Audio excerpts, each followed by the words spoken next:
जय हिंद दोस्तों, आज हम बात करेंगे 8th पे कमीशन यानी 8वां वेतन आयोग के बारे में। जी हाँ दोस्तों, और ये मोदी सरकार ने करारा तमाचा मारा है सारे सरकारी कर्मचारियों को ऊपर, क्योंकि चुनाव खत्म हो चुका। आपको पता होगा कि 8th पे कमीशन हर 10 साल पर केंद्र में ये गठित होता है और इसका सिफारिश लागू हो जाता है। जी हाँ दोस्तों, आपको बता दें कि पिछला जो 7th पे कमीशन था, पिछला जो 75 साल का जो समय बीता है उसमें से 7 पे कमीशन तो आ चुका है। अब जब ये 8वां पे कमीशन आना है तो उस पे मोदी सरकार ने क्लैरिफिकेशन दे चुका है। जी हाँ दोस्तों, आपको पता होगा कि 3 दिसंबर को राज्यसभा में आपको पता है कि जो जावेद अली खान हैं, राज्यसभा के एमपी हैं, और इसके अलावा रामजी लाल सुमन, जी हाँ दोस्तों, दोनों ने क्वेश्चन पूछे थे कि 8वां वेतन आयोग के बारे में कि फरवरी 2025 में जो बजट गठन होने जा रहा है, 2025-2026 का जो बजट होगा, क्या उसमें 8वां पे कमीशन के बारे में कोई चर्चा है, क्या उसमें गठन के बारे में कोई बताया जा रहा है, ऐसा कुछ है क्या।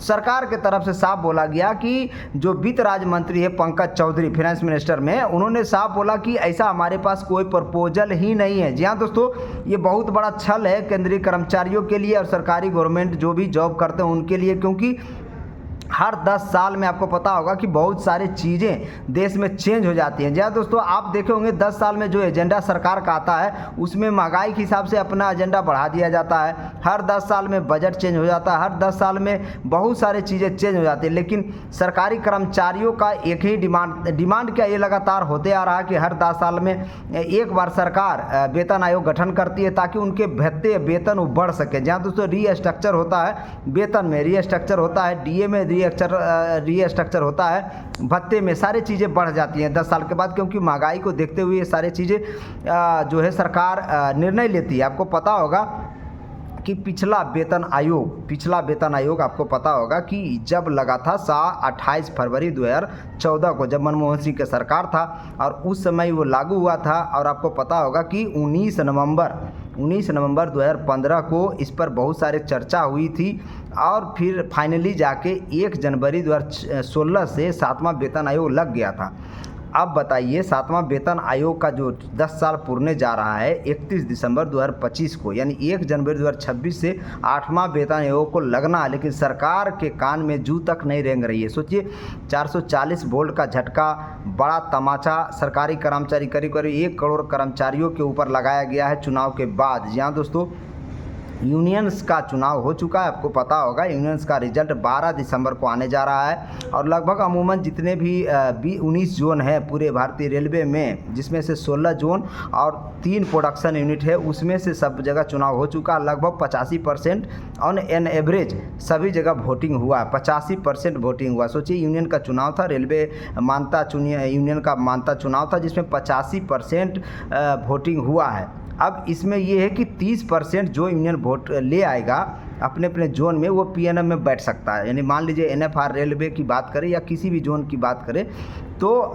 एनएफआर रेलवे में टोटल जो वोटों की संख्या है लगभग 54,000 वोट हैं, 53,744 वोट है, यानी 54,000 वोट है। उसका 30% आप निकालेंगे, लगभग 16-17 हज़ार वोट पड़ता है। अगर उतना ले आता है एनएफआर में, तो वो जो संगठन लेके आएगा, जो यूनियन लेकर आएगा, वो मानता होगा पीएनएम में बैठ सकता है। जी हाँ दोस्तों, आपको पता होगा इस चीज़ को।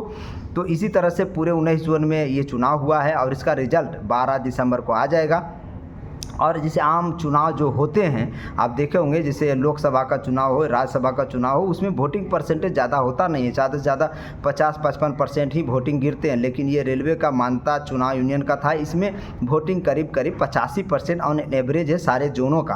तो ये बहुत बड़ी अच्छी खबर है, क्योंकि सारे लोग ने लोकतंत्र का बहुत महापर्व था, इसमें सहभागिता दिखाई और अपने यूनियन को चुनने के लिए संकल्पित में लोग, ताकि उनके लिए यूनियन अच्छा काम कर सके। जी हाँ दोस्तों, ये तो बात अलग है। लेकिन 8 पे कमीशन के बारे में मजदूर यूनियन के जो नेता हैं शिव गोपाल मिश्रा का कहना था कि बहुत जल्द गठन होने जा रहा है 8वां पे कमीशन, जिसमें 186% वेतन भत्ते बढ़ जाएंगे सरकारी कर्मचारियों को। जो भी मिनिमम जो पेमेंट है वो 18,000 मिलता है लेवल 1 में, वो लगभग बढ़ के हो जाएगा 51,000 समथिंग के आसपास हो जाएगा, ऐसा बताया जा रहा था। लेकिन फिलहाल अभी जब सरकार के तरफ से 3 दिसंबर का क्लैरिफिकेशन आया है राज्यसभा से, आपको पता होगा राज्यसभा का लेटर भी हम वीडियो में पहले भी दिखा चुके हैं। उसमें साफ लिखा गया कि सरकार 8वां वेतन आयोग के गठन को लेकर कोई प्रपोजल उनके पास नहीं है। इसके अलावा दूसरा क्वेश्चन भी सुमन साहब पूछे और जावेद अख्तर अली दोनों पूछे हैं, रामजी लाल सुमन हो या फिर जावेद अख्तर खान हो, दोनों ने जब क्वेश्चन पूछा कि क्या सरकार के पास ऐसा कोई प्रपोजल है वेतन वृद्धि को लेकर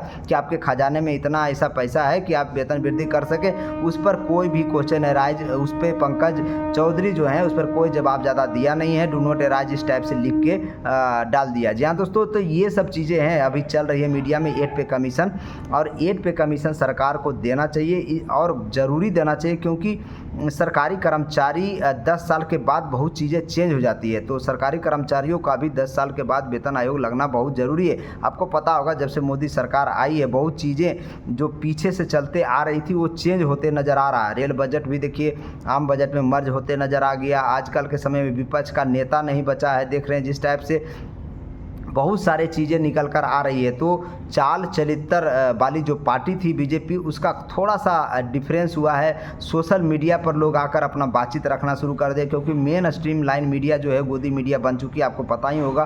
तो ये सब चीज़ें चल रही है पूरे देश भर में। आपको बता दें कि 8 पे कमीशन सरकार की जिम्मेदारी बनती है। सरकार को सोचना चाहिए कि केंद्रीय कर्मचारी हो या राज्य सरकार कर्मचारी, सबसे पहले तो केंद्रीय कर्मचारियों के ऊपर ये लागू होता, उसके बाद राज्य सरकार अपने अपने राज्य में 8 पे कमीशन लागू करवाती है। जी हाँ दोस्तों, और 8 पे कमीशन लागू होने से सारे कर्मचारियों में खुशी का माहौल हो जाता है और उससे प्रोडक्टिविटी बढ़ता है, ना कि घटता है। जी हाँ दोस्तों, इससे पहले 7 पे कमीशन जब लागू हुआ था तो लोगों को काम करने की रुचि भी पैदा हो जाती है। उनको ये भी लगता है कि हमारे लिए जब सरकार सोच रही है तो हमें भी अपने मैक्सिमम इफिशियंसी के साथ वर्क करें और मैक्सिमम इफिशियंसी के साथ काम करें। जी हाँ दोस्तों, इससे प्रोडक्टिविटी सरकार की बढ़ती है, ना कि घटती है। तो ये सब चीज़ें इम्पैक्ट पड़ता है। तो 8 पे कमीशन सरकार को गठन कर देना चाहिए। सरकार के कानों में ये आवाज़ें जानी चाहिए। इसलिए वीडियो को ज़्यादा शेयर करिए, लाइक करिए, सब्सक्राइब करिए, ताकि जो भी आवाज़ उठा रहा है 8 पे कमीशन के बारे में हो या फिर ओपीएस, सबसे बड़ा मुद्दा चुनाव में तो ओपीएस रहा, चाहे तो लोकसभा का चुनाव हो, राज्यसभा का चुनाव हो या फिर ट्रेड यूनियन का जो रेलवे में चुनाव हुआ उसमें भी मुद्दा सबसे बड़ा गर्म रहा था यूपीएस ओपीएस को लेकर। जो ओपीएस की बात करेगा वही देश पर राज करेगा, ये सब चीज़ें चल रही थी मीडिया में। मंजीषी पटेल का भी कुछ वक्तव्य आया कि 10% जीपीएफ के तौर पर वापस होगा और 25 साल जो सर्विस क्वालिफाइंग सर्विस है यूपीएस में उसको 20 साल कर दिया जाएगा। इसके अलावा जब आप रिटायरमेंट होगा उसी समय से आपका पेंशन शुरू हो जाएगा। तो बहुत सी सारे चीज़ें जो है एक साथ मीडिया में चल रही है। विजय बंधु साफ जो एनएमओपीएस के जो नेता हैं, टेबा के जो प्रदेश अध्यक्ष हैं, उनका कहना है कि हमें हूबहू पुरानी पेंशन ही चाहिए। इसीलिए वो ट्रेड यूनियन के चुनाव में ज़बरदस्त तरीके से चुनाव प्रचार कर रहे थे रेलवे में घुस कर। जी हाँ दोस्तों, जबकि रेलवे से उनका कोई वास्ता नहीं है, लेकिन फिर भी उनका मानना था कि रेलवे के यूनियन को अगर हम मजबूत कर लें तो हो सकता है सरकार उनकी बातें मांग ले और आगे जाकर ओपीएस बहाल कर दे। तो उनका लोभ सिर्फ ओपीएस को लेकर था, लेकिन खैर ठीक है, अच्छी है, लड़ाई लड़ते रहें, लड़ाई लड़ेंगे और आपके पास मास है, इसका इम्पैक्ट सरकार के ऊपर पड़ता है। तो ये बात है कि अगर इसी तरह से लड़ाई लड़ते रहेंगे, लड़ाई भले लंबी है, ये बात सच्चाई है कि लड़ाई लंबी है, क्योंकि लड़ाई लंबी है तभी जाके 8 पे कमीशन मिलेगा, नहीं तो 8 पे कमीशन के सपना चकनाचूर होते नज़र आ रहा है। जी हाँ दोस्तों, ऐसा आप देख रहे होंगे मीडिया में जो चल रहा है। 8 पे कमीशन पे बहुत कम लोग मीडिया बात करती है। आप देख रहे होंगे सोशल मीडिया में भले जो छोटे छोटे चैनल वाले हैं, जैसे हम लोग छोटे छोटे चैनल वाले हैं, वो लोग 8 पे कमीशन के बारे में बात हो, ओपीएस के बारे में बात हो, खुलकर बातें करते हैं ताकि सरकार हम लोग के ऊपर भी ध्यान दे। जहाँ दोस्तों यानी छोटे छोटे मीडिया पर भी सरकार का ध्यान होना चाहिए कि इनका जो टॉपिक होता है, इनका जो छोटा छोटा मांग होता है वो ग्राउंड लेवल से उठ कर आता है। जहाँ दोस्तों बाकी जो बड़े मीडिया होते हैं उनको इससे क्या लेना देना, उनको तो अपना मसाला से ज़रूरत होता है, उनको अपना टीआरपी से लेना देना है। बाकी जो छोटे मीडिया होते हैं उनको टीआरपी मसाला से ज़्यादा मतलब नहीं होता, ग्राउंड लेवल का जो रियलिटी है वो दिखाते हैं। तो यही चीज़ें हैं, फ़र्क है स्ट्रीम मीडिया में और हमारे सोशल मीडिया में। तो सोशल मीडिया पर आप देखेंगे ख़राब चीज़ें भी चलती है, लेकिन ज़्यादातर अच्छी चीज़ें भी चल रही है सोशल मीडिया में। फिलहाल आपको बता दें 8 पे कमीशन के बारे में लड़ाई लड़ते रहिए, लगातार लड़ाई लड़ते रहिए, और जब यूनियन जीत कर आए 12 दिसंबर के बाद तो इसका ज़बरदस्त विरोध होना चाहिए सरकार के साथ। जी हाँ दोस्तों, क्योंकि 8 पे कमीशन के लिए आप विरोध नहीं करेंगे, आंदोलन नहीं करेंगे तो 8 पे कमीशन कमीशन नहीं आने जा रहा है, ये बात जान लीजिए, क्योंकि सरकार की मंशा, नीयत और नीति दोनों साफ कर दी है, जो राज्यसभा में लेटर में आप देख चुके हैं। जी हाँ दोस्तों, राज्यसभा का जो लेटर था उसमें साफ लिखा हुआ था कि हमारे पास कोई प्रपोजल ही नहीं है 8 पे कमीशन गठित करने के बारे में। सोचिए, आपका समय भी बहुत कम बचा हुआ, 1 साल से कम का समय बचा हुआ, उसका ड्राफ्ट तैयार होगा, उस पर चर्चा होगा, सरकार के पास जाएगा, सिफारिशें लागू होगी, तब जाके फाइनली 1 जनवरी 2026 से 8 पे कमीशन लागू होगा। तो ये सब चीज़ें आसान नहीं है, बहुत टफ काम है। आप देख रहे होंगे, एक चीज़ सरकार से मनवाने के लिए बहुत सारे चीज़ें तरह के प्रोटेस्ट करने पड़ते हैं, तब जाके सरकारें झुकती है, नहीं तो सरकार तो मदमस्त हाथी की तरह दौड़ रही है, जहाँ तहाँ कुचल के रेंगते मारते चल रही है। तो आप देख ही रहेंगे इस तरह से। तो आप इस चीज़ को ध्यान रखें और 8 पे कमीशन के लिए आप सोशल मीडिया पर ट्रेंड करते रहें, हैशटैग 8 पे कमीशन हो, हैशटैग OPS हो, इस तरह से लगातार सरकार से मांग करते रहे। सरकार आज नहीं तो कल तो बात मानेगी ही है, लेकिन समय काफ़ी कम बचा हुआ है। लड़ाई आपको लड़नी पड़ेगी, घर में बैठने से आपका नहीं होने वाला है। सोशल मीडिया पर आप बोल सकते हैं तो बोलिए, उतना तो आपको करना पड़ेगा।